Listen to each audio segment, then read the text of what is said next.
Do this better to supersize you. Sharon Horne-Ellstrom here. Welcome to day 163 of this year's annual challenge, Supersize You. Doing one thing every day to be a better human being, a better version of ourselves.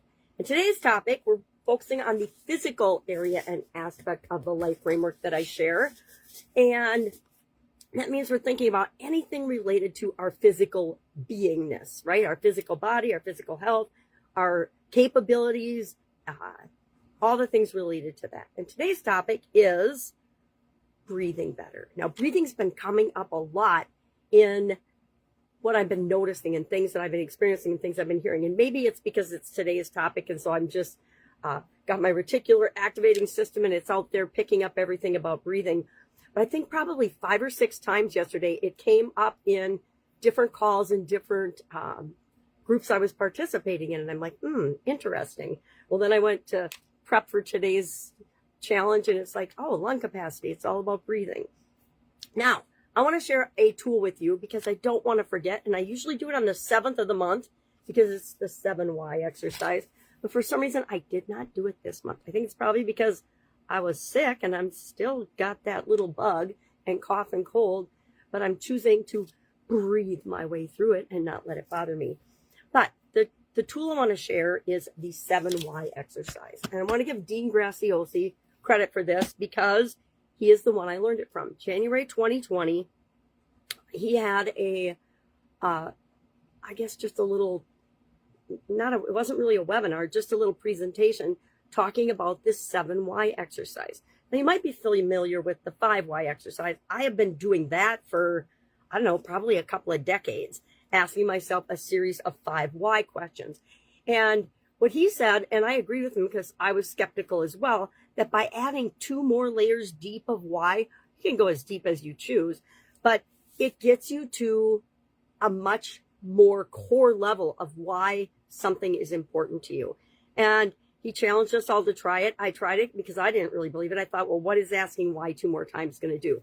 But what I found for myself was that it really got down to the root cause. And supposedly 5Ys will get you there. Sometimes it does, sometimes it doesn't. We have to take every tool we learn about and make it our own. And this is no exception. Sometimes I'll actually go 10 Ys deep to really get at, well, where did this come from? Why do I think this? Why do I believe this crazy thing that I've believed since I was a child? And what am I going to do about it? And mostly we just have to shine the light on things that we believe, figure out where they came from. And if we can't figure out where they came from, that's all right too. We can still let them go. But I find that the 7Y exercise really helps with that. So say today, we are going to ask ourselves, and try this on for size today. I challenge you. That's the first part of our challenge today. I feel like I'm doubling up all the challenges on you lately. But we're going to do this because I think if you test this out for yourself, you're going to be as surprised as I was, and Dean was apparently, at how powerful this is and how useful it is in helping us to become the person that we want to become. And to just examine the things in our life, just because we've done something for a long time doesn't mean it's still right for us. Most of our beliefs we form before we're 7 years old.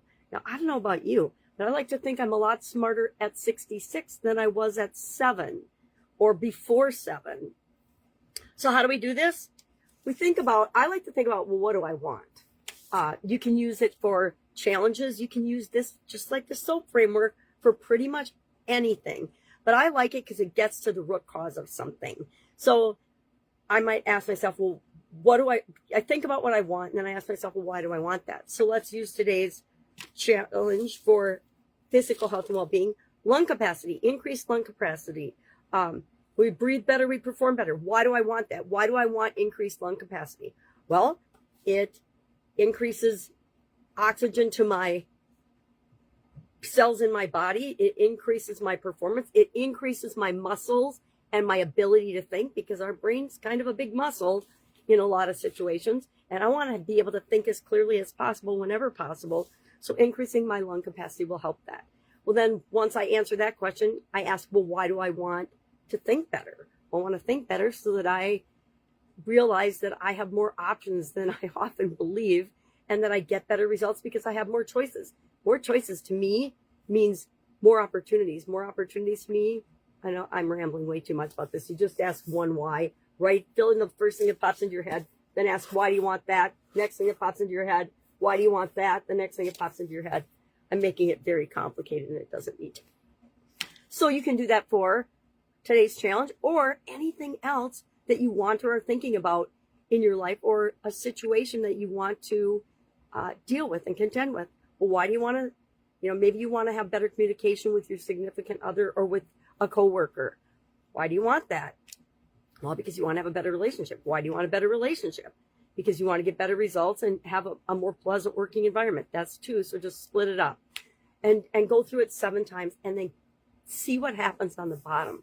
I'd love to hear just your thoughts and feelings about this exercise. You don't have to share what you do. Just, hey, I did this. It didn't make any difference for me. Or I did this. Oh my gosh, this is what happened. That's part 1 of our challenge today. Lung capacity. All right, we started talking about this a little bit. Why do we care?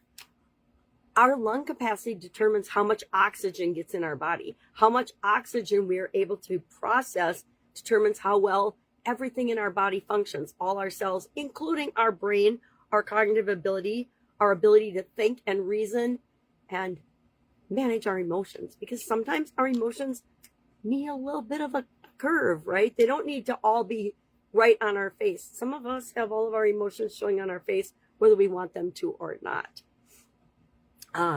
We want to increase our capacity, and we do that by doing cardiovascular training. We talked about, and by doing cardio training, not necessarily cardiovascular, but they're kind of the same. By doing cardio, we increase our lung capacity. By breathing and doing breathing exercises, and like I said yesterday, I think 6 or 7 times different breathing exercises came up. And what's interesting about that is I don't even know how many different breathing exercises there are, but there are a whole lot. If you've never looked into this before, just Google it or ask AI and practice a couple of them and pick one that feels good to you, and then do that for a while, and then try another one and another one and another one. Again, everything I say and everything anybody else says to you, take it and make it your own. Decide what you're going to use. Let the rest go. Sometimes we just tuck things away in our subconscious for when we need them later on in life. I can't even recall all the things that I've learned throughout my lifetime that I thought, oh, well, that's interesting at the time. I just tucked it away in a little pocket of my subconscious. And then all of a sudden, 15, 20, 30 years later, it was the exact piece of information I needed to solve a problem I'm having right now. And I think that's how our brains work. They're like big information storage factories, and they keep everything. Whether you believe it or not, every single thing that you have ever experienced, or with your 5 senses, 6 senses, or heard, read, saw, been exposed to, even on a subconscious level, it's all in there. It's just a matter of how do we retrieve it? How can we use it to make our lives better and to make us better human beings? We can not smoke. Yeah, I gotta tell you, these days, if you smoke, what are you thinking? And vaping, just as bad, if not worse. I mean, we know as human beings when things are bad for us. So why do we still do it, right? Why do we eat too many caramels? Why do we drink too much alcohol? Why do we stress ourselves out over things that really just don't matter? An age-old time question, right?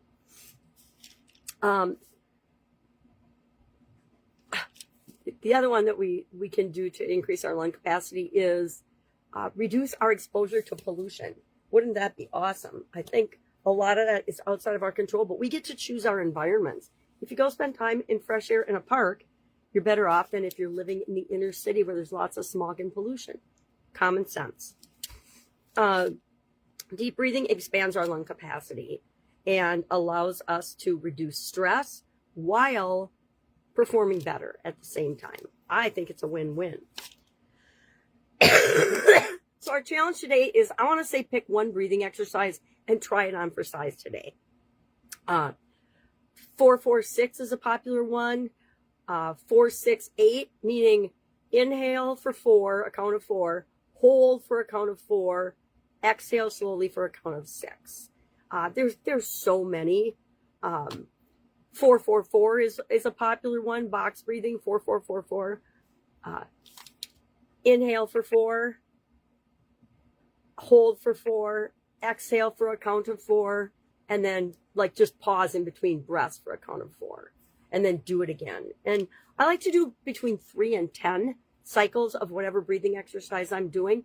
You have to pick and choose and figure out what's right for you. But it is a great way to, number one, get yourself back into the present moment, because that's the only time we can ever do anything, right? Is right now, this instant.